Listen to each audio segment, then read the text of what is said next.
Scary stories के बारे में बताने वाला हूँ, जिसे सुनने के बाद तुम्हारे रात की नींद उड़ जाएगी। और अगर ये वीडियो तुम रात में अकेले देख रहे हो तो मेरी तरफ से तुम्हें गुड लक। और हाँ, इस वीडियो में दिखाई गई स्टोरीज मुझे यूट्यूब पे से मिली है, तो ये कितनी सच है एंड कितनी झूठ इसके बारे में कोई भी नहीं जानता।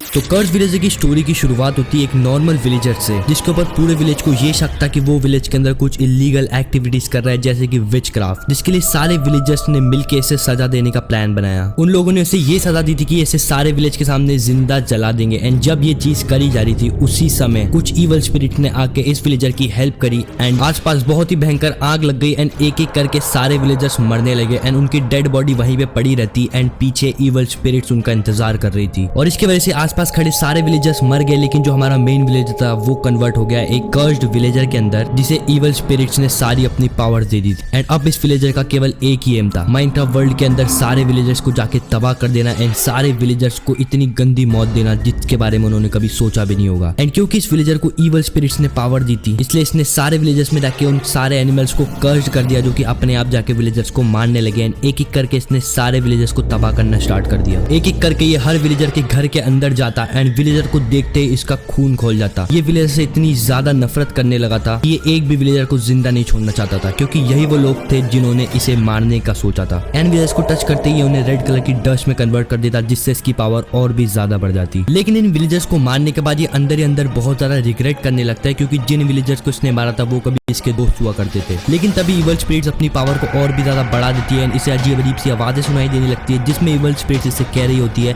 कि अगर इसने सारे विलेजर्स को मार दिया तो ये इस कर्ज से छुटकारा पा सकता है। तो ये इन इवल स्पिरिट्स की बात सुनता है एंड एक एक करके सारे विलेजर्स को ढूंढने लगता है। एंड उसके बाद जो भी विलेज इसके सामने आया, इसने उन सारे विलेज को तबाह कर दिया। विलेज के अंदर का जो पानी था उसे पॉइजन के अंदर कन्वर्ट कर दिया एंड एक एक करके सारे एनिमल्स को अपने अंडर कंट्रोल में लेके ये विलेजर्स को तबाह करते जा रहा था। तो तुम भी ये सोच रहे होगे ना, आखिर ये इविल स्पिरिट्स है कौन जो कि इस विलेजर को पावर दे रही है?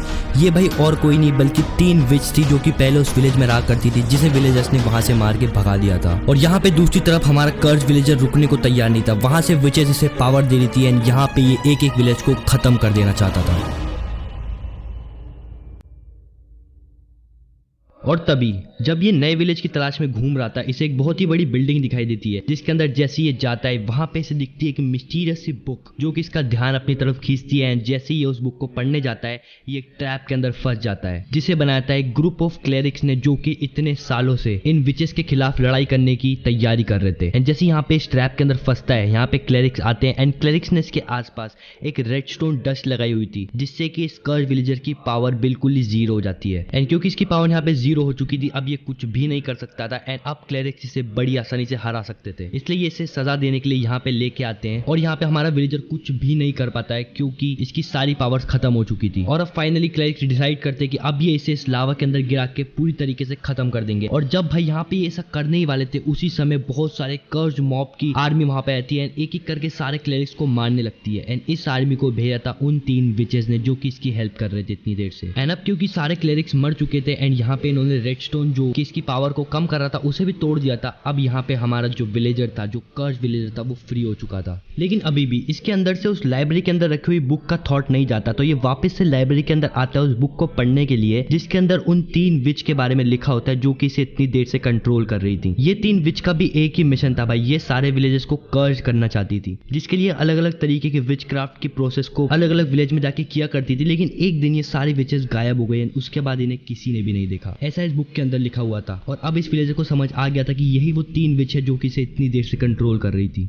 तो फिर भैया आसपास और भी छानबीन करने के लिए जाता है, तो वहां पे इसे दिखती है एक इंचेंटमेंट टेबल, जो कि बड़ी वियर्ड तरीके से रखी होती है। तो ये फटाफट से इसके पास में जाता है एंड इसके पास जाके इसे एक बहुत ही अलग टाइप की एनर्जी फील होती है। एंड गलती से जब ये इसके ऊपर खड़ा हो जाता है, तो भाई इसके साथ एक अजीब चीज होती है, ये इंचेंटमेंट टेबल के अंदर चला जाता है एंड ये पहुंच जाता है एक ऐसी अलग डायमेंशन में, जहां से ये 3 विच इसको कंट्रोल कर रही थी। एंड ये 3 विच इसे देख के बहुत ज्यादा हैरान हो जाती है कि आखिर यहाँ पे कैसे आया। और ये भी इन 3 विच को देख के पहचान जाता है कि ये वही 3 विच है जो इससे इतनी देर से कंट्रोल कर रही है। एंड इनसे ये सबसे पहले यही क्वेश्चन पूछता है कि आखिर इस कर्ज से कैसे छुटकारा पाया जा सकता है। तो विच इसे बताती है कि ये लोग इसके ऊपर एक स्पेल क्राफ्ट करने वाले हैं, जिससे कि इसके पास और भी ज्यादा पावर्स रहेगी एंड उन पावर्स को यूज करके इसे माइनक्राफ्ट वर्ल्ड के सारे विलेज को तबाह करना होगा, तभी भाई इसका छुटकारा पा सकता है। और फिर अचानक से ये ओवरवर्ल्ड के अंदर टेलीपोर्ट हो जाता है एंड अब इसके पास और भी ज्यादा खतरनाक पावर्स आ चुकी थी, जिससे कि ये एक एक विलेज को ढूंढ के बड़ी आसानी से खत्म कर सकता था। लेकिन फिर से जैसे इसने एक और विलेज को तबाह किया भाई, इसके अंदर बहुत ज्यादा रिग्रेट हो जाता है एंड इसे याद आता है इसने कितने सारे इनोसेंट लोगों को मार दिया। तो अब ये डिसाइड करता है ये विलेजेस को तबाह करने के बजाय जाएगा उन 3 विच के पास एंड उन लोगों को मार के अपने आप को ठीक कर लेगा। तो उसके बाद ये जाता है भाई वापस उस विच की डायमेंशन के अंदर जहां से बैठ के ये विच इन्हें कंट्रोल कर रही थी, और ये उनको समझाने की कोशिश करता है कि ये वाला काम और ज्यादा नहीं कर सकता है। लेकिन विच भाई इसके ऊपर हंसने लगती है और इसे ये बताती है कि ये इनका स्लेव बन चुका है, इसे अब हर समय इनके लिए काम करना पड़ेगा एंड सारे विलेजेस को तबाह करना पड़ेगा। तभी ये देख के इसे बहुत ज्यादा गुस्सा आता है। ये एक विच को धक्का देके वॉइड के अंदर गिरा देता है, जो कि एक बहुत ही अजीब सा टोटम ड्रॉप करती है। इसे देखने के बाद ये दोनों विच बहुत ज्यादा डर जाती है और इसके ऊपर बहुत सारे पोशंस फेंकने लगती है। लेकिन ये विलेजर नहीं रुकने वाला था, ये वहां पे पोशन से बचते बचते जाता है, एक और विच को किक कर देता है एंड वो भी वॉइड के अंदर गिर जाती है। एंड यहाँ पे बची होती है केवल एक विच, जो कि फटाफट से यहाँ से भागने का प्लान बनाती है। तो यहाँ पे हमारा कर्ज विलेजर विच को नहीं मार पाता है, लेकिन भाई जैसे वो होश में आता है वो अपने आप को ओवर वर्ल्ड में पाता है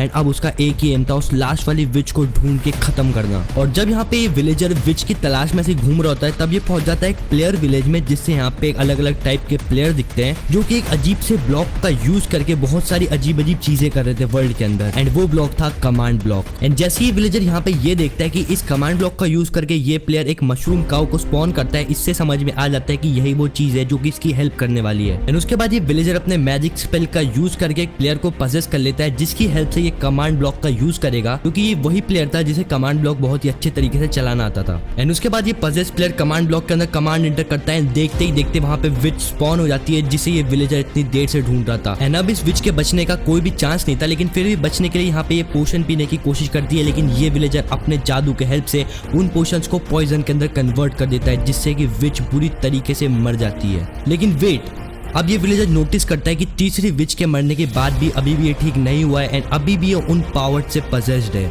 और अब इसे बिल्कुल भी समझ नहीं आ रहा था कि आखिरकार ये इन पावर से कैसे छुटकारा पाए। तो अब इसके दिमाग में एक ही चीज आती है, जो कि है कमांड ब्लॉक। जैसे कि इसने कमांड ब्लॉक की हेल्प से विच को यहाँ पे समन किया, वैसे ही शायद ये अपनी पावर्स को भी अपने अंदर से हटा पाए। तो ये वापस से उस प्लेयर की हेल्प से यहाँ पे कमांड एंटर करने की कोशिश करता है एंड ये प्लेयर यहाँ पे एक ऐसा कमांड डालता है जिसकी मदद से भाई इस विलेजर की पावर्स को हटाया जा सके। लेकिन यहाँ पे इस प्लेयर से एक गलती हो जाती है एंड उस कमांड की ग्लिच के कारण ये विलेजर एक अजीब सी जगह पे टेलीपोर्ट हो जाता है, जिसे कहते हैं व्हाइट वॉइड। एंड इस व्हाइट वॉइड से एस्केप करना बिल्कुल इम्पॉसिबल है एंड ये विलेजर हमेशा के लिए इस व्हाइट वॉइड के अंदर ट्रैप होकर रह जाता है।